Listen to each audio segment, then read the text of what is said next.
François Hollande sur France 2, le 12 novembre 2017, France 2. Il n'a pas encore retrouvé sa liberté de parole mais reste attentif à tout.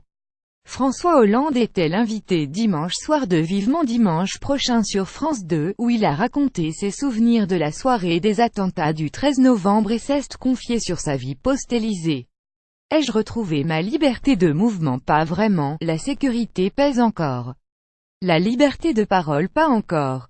La liberté de disposer de mon temps oui. Comme président il y a une presse de l'urgence et une contrainte d'agenda. Aujourd'hui j'ai moins la pression et plus la contrainte, mais je reste attentif à tout, a-t-il dit.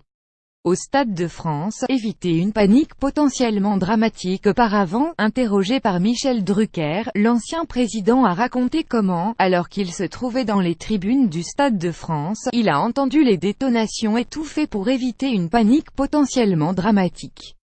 Plus grand que à lire aussi 2 ans après les attentats du 13 novembre, où en est l'enquête, au Stade de France, quand claque la première détonation, nous ne savons pas si c'est un attentat.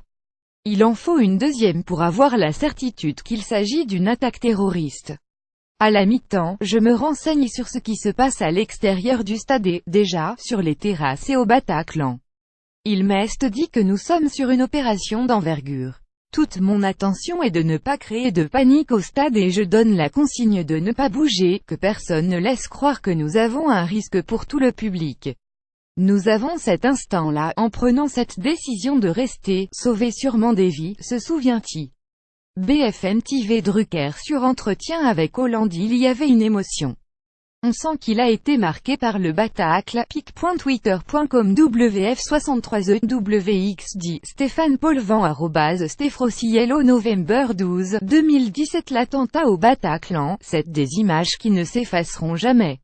Il se rend ensuite au Bataclan où l'assaut a été donné. Je ne suis pas rentré, car je considérais que ce n'était pas ma place mais celle des soignants, mais j'ai été à la porte du Bataclan et j'ai vu sortir des femmes, des hommes, hagards, j'ai vu la détresse, la peur, le soulagement, c'est des images qui ne s'effaceront jamais, la responsabilité qui devait être la mienne, assurer la cohésion nationale, décider une intervention en Syrie et en Irak.